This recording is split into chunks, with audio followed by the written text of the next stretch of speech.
फवाद मैं दरवाजा नहीं खोलूंगी। जाए आप पहले अम्मा जान से माफी मांगे।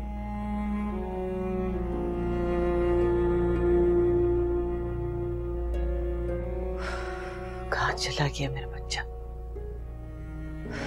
कितनी बार तुम्हें कहा है कि अपने गुस्से पे काबू रखो, लेकिन कहाँ सुनती हो तुम किसी की।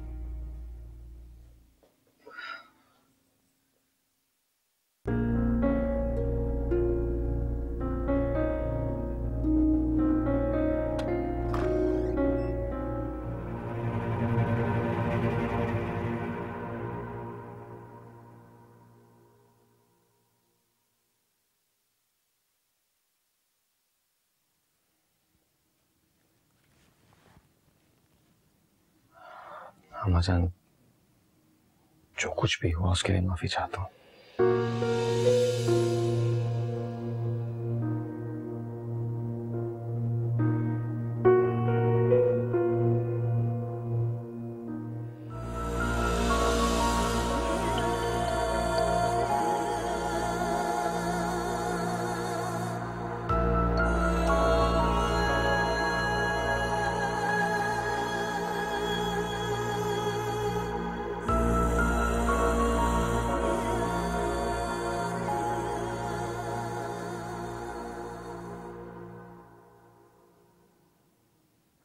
माशान प्लीज मुझे माफ कर दे।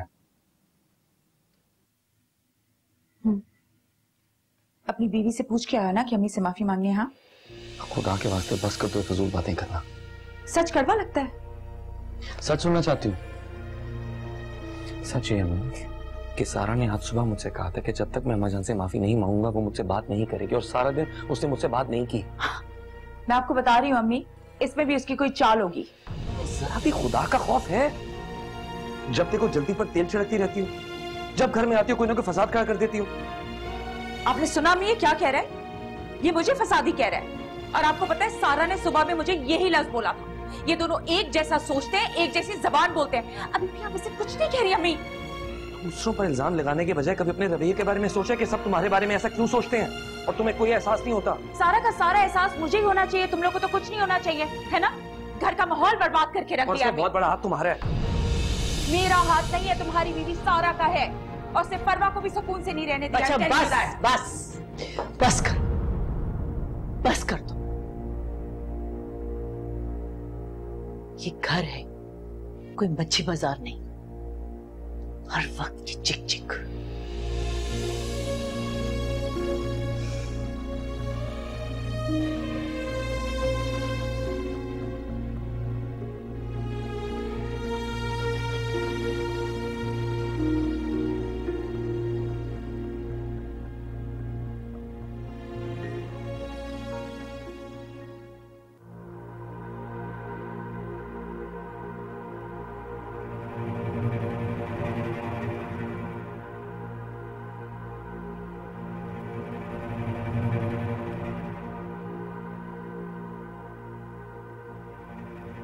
अच्छा, तो ये काम भी खूब कर लेती हैं आप।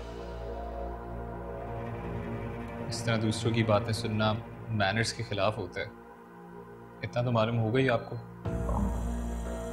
नहीं, मैं कोई बातें थोड़ी सुन रही थी। काम था मुझे, वो फवाद आने वाले हैं तो बस इसीलिए पूछने जा रही थी। फिर चले अंदर।